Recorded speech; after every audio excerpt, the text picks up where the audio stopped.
Hello, welcome back to my channel, and today I'm going to be looking at another new bikepacking race on the 2024 calendar, and that is the Accursed Race over in the Balkans. And the Accursed Race is a new event from Lost Dot, who of course are the people behind the Transcontinental Race. And in this video I'm just going to run through it and find out some details and then take a bit of a dive into the route. I've already done a bit of a route dive for the 2024 Transcontinental Race and the Silk Road Mountain Race. So go and check those out and subscribe if you haven't done so already. And I've got a few more coming up in the next few weeks. But yeah, this is the website for it's the Lost Dot website. This is the website for the Accursed Race. And this will be the first edition, obviously. So this is Lost Dot's no-fly, fixed-route off-road race exploring the heartlands of the Transcontinental. So we'll come on to the no-fly in a second, but basically it's in the Balkans. So Balkans meaning kind of Croatia, Albania, Montenegro, Bosnia and Kosovo, that kind of group of countries on the Adriatic coast, the other side of the Adriatic from Italy. I've been through there twice on the Transcontinental Race. The TCR often has every year has checkpoints in that kind of region. It's really cool. I really like that part of the world. It's always exciting when you get there. You feel a real change in energy when you come out of Western Europe. It's just a bit more exciting out in the Balkans. So it starts in Skoda in Albania, a place I've been through I think 3 times before. It's next to a kind of a lake at the foothills of the mountains and relatively accessible. But again, we'll come on to that in a sec. So yeah, it should be quite an interesting race. So this is a bit more. So basically, they reckon it's going to be a mountain bike race. I doubt it will be a mountain bike race in the way that I understand it, i.e. not necessarily technical mountain bike trails. However, a lot of these off-road bikepacking races, they just favour a mountain bike, like a hardtail mountain bike, 29-inch wheels, just for comfort. So a healthy mix of rocky and steep terrain, paved roads and easygoing gravel mean that any choice of bike will be a compromise, though we expect a hardtail mountain bike will be the optimal choice. I pretty much agree with that. 37,000 metres of elevation gain. I mean, it's not massively high altitude in that area, but there's some pretty savage mountains. They're kind of about 1,500 metres. But again, we'll see that when we drop onto Ride with GPS in a second. FAQs. So I mentioned this is a no-fly race. Now, sustainability is a big part of what Lost Dot and the Transcontinental Race try and promote. So they already have their green leaderboard, which is for riders who attend the TCR and the Trans-Pyrenees, basically using overland travel, so basically not flying. And just to go a step further, in this race they've said you can't race if you fly there, which is kind of fair enough, I guess. And I mean, it does kind of, on first glance, I mean, I looked at it and I was like, oh, that just really is a bit of a barrier to getting there. Firstly, very expensive. I mean, I'll have to travel from London. Well, it's going to be £45 return from my house to London before I've even got on the Eurostar, which is then going to be £200 return from Paris. And then I can think about the overland options in Europe. Unfortunately, living in the UK, public transport isn't that cheap or that fantastic. Once you get into Europe, though, it does become quite feasible.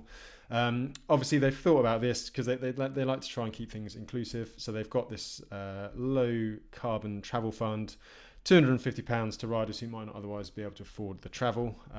Unfortunately, not unfortunately at all. I'm pretty sure I can afford it.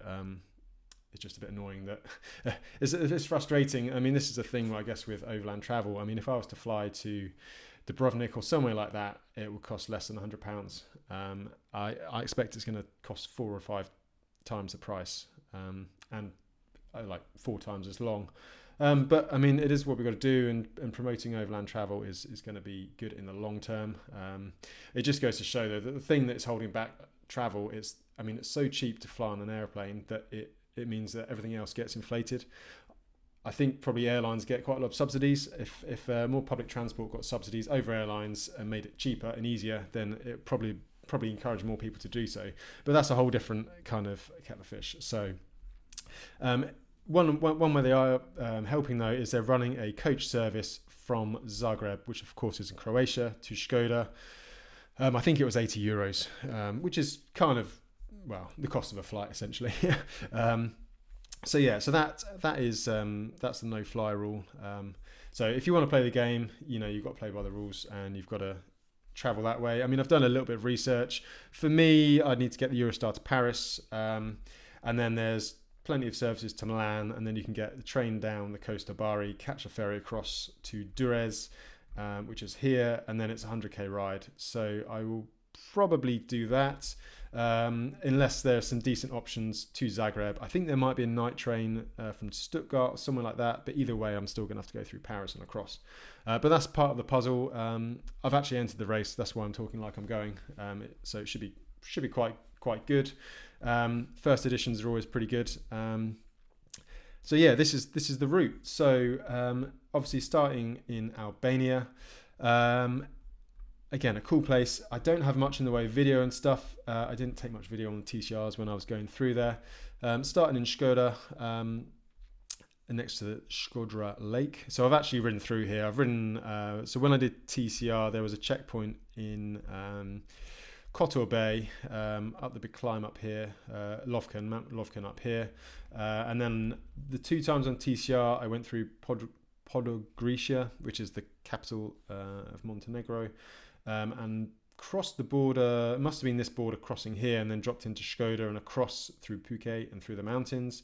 I've also done a tour where I've gone round this really nice road around the mountains here. Like, if you ever get the chance to go around that lake, it's beautiful. Stayed in a nice little hotel here, and crossed this border crossing again, went through Škoda. So yeah, fairly familiar with that terrain. I like Albania, it's cool. It's just a bit more interesting than Western Europe, a bit more exciting. So it looks like a few big climbs. Again, I said earlier, nothing really over 1600 meters. So altitude isn't going to be too much of an issue. I mean, there'll be sections when you're kind of technically in sort of low altitude, but you won't have to sleep up there, I wouldn't have thought, unless you get caught out. Although this is in May. We saw the Hellenic Mountain Race last year, had horrendous conditions. That's just a little bit further south in the mountains, south of Albania in Greece, just around this area.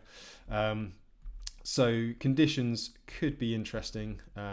They do get snow in the mountains in Albania and, surrounding mountains. So it's going to be a case of taking lots of rain gear, lots of warm layers. I probably think about potentially taking a tent, maybe certainly a decent bivvy, just to make sure we don't get caught out.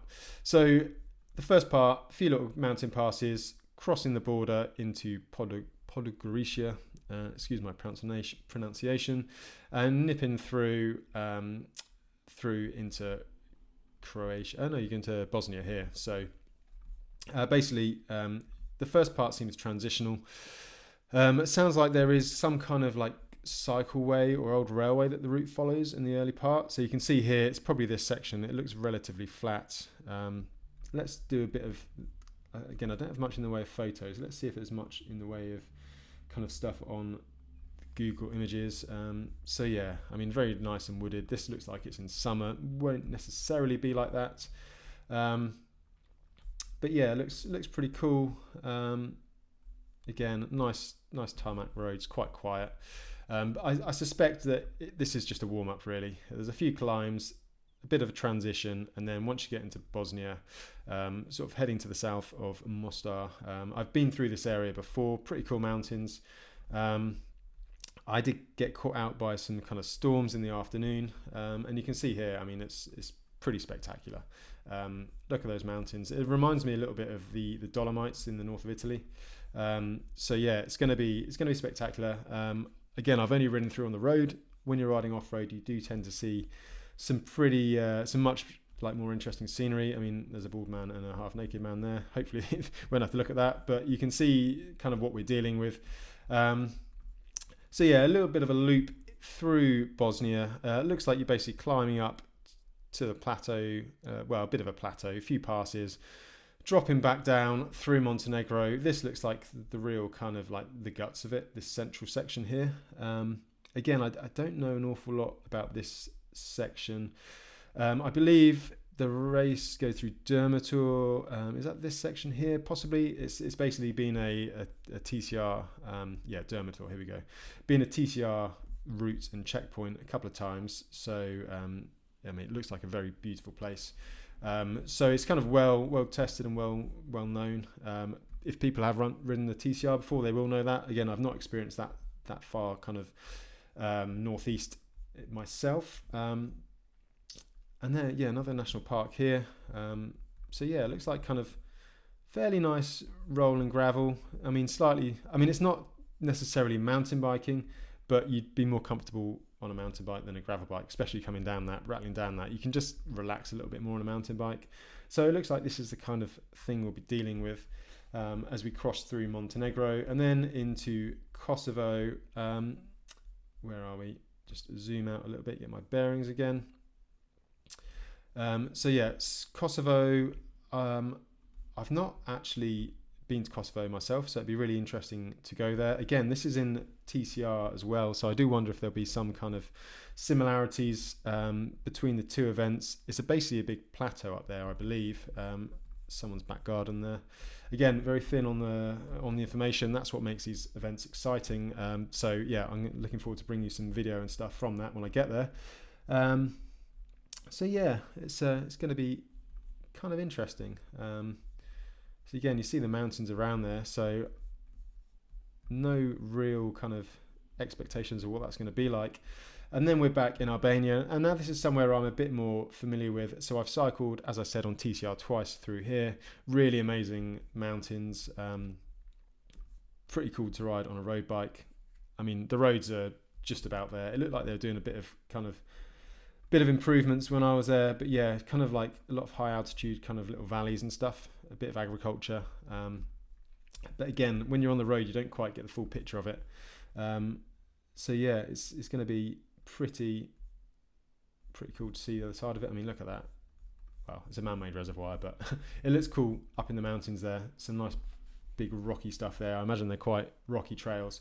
But yeah, so you kind of drop back into Albania. I imagine this is going to be pretty tough going in the southern section, and then it's a kind of a flattish. You're going through the foothills on the run-in back to Skoda, and looks like there's a bit of a climb at the end here. Where's that? Up here. Let's see if there's anything that gives us a clue. Not really. So yeah, a real mystery. I've been up past this dam before on TCR, I believe. Or there's a few in that region. So yeah, it's going to be interesting. So we're looking at just under 1,000 miles, 988.7 miles according to Ryby GPS. Again, this isn't the absolute 100% final route. Lost.dot have said that there will be a few minor changes and tweaks. They've also put a kind of like an asterisk next to it saying that some of the higher sections, if it is snowy, there might be reroutes that are kind of last minute. So we'll have to see. Hopefully that isn't the case. I'm not adverse to going through a bit of snow, so hopefully they don't tame it down too much. But we'll see. Well, I've got to see if I get in first. I've done my entry. I think entries close. It does say somewhere. Register. Entries close. I think it's end of January. £375. Yeah, deadline 31st January. The race is the 14th of May 2024. So yeah. Hopefully I get a place, and hopefully that video was interesting, and I will bring you a couple more videos over the next few weeks. There's Alps Divide I'm going to look at. Also the Gran Guauci trail in the Canary Islands, that's happening in a week or so. So I'll do a little summary of that as well. So yeah, keep your eyes tuned. Don't forget to subscribe, and see you again soon.